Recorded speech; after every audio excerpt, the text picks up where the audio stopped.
जादुई दरख्त की कहानी। ऐसी बात है कि एक गांव में एक लड़का था जिसका नाम अयान था। एक दिन अयान जंगल में सैर करते हुए एक अजीब व गरीब बीज पर नजर आया जो रोशनी से चमक रहा था। अयान ने वो बीज उठाया और हैरत से इसे देखने लगा। वो जानता था कि ये कोई आम बीज नहीं है बल्कि इसमें कुछ खास जादू है। अयान वो बीज अपने गांव ले आया और अपने घर के पास की मिट्टी में इसे बो दिया। जब इसने बीज को मिट्टी से ढांप दिया तो जमीन हल्की हल्की रोशनी से चमकने लगी। अयान को ये देखकर बहुत हैरत हुई और वो दिल ही दिल में दुआ करने लगा कि ये बीज एक खूबसूरत पौधा बने। अगली सुबह जब अयान बेदार हुआ तो इसने देखा कि जहां इसने बीज बोया था वहां एक छोटा सा दरख्त उग आया था। मगर ये कोई आम दरख्त नहीं था, इसके पत्ते रोशनी से चमक रहे थे और उसकी छाल में चमकदार सितारे झलक रहे थे।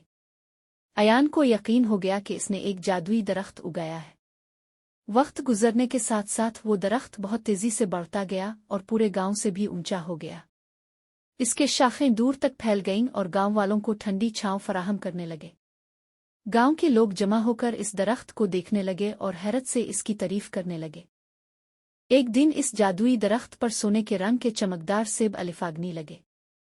ये सेब रोशनी से भरपूर थे और उन्हें देखकर दिल को सुकून मिलता था।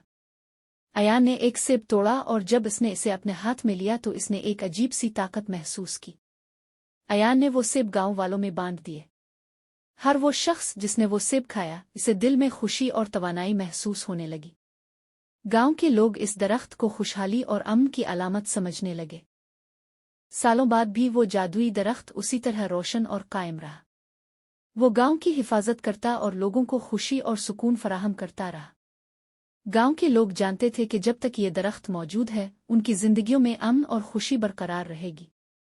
इस जादुई दरख्त ने हमेशा के लिए गांव को अपनी रोशनी से मुनव्वर रखा और उसकी कहानी नस्ल दर नस्ल सुनाई जाती रही।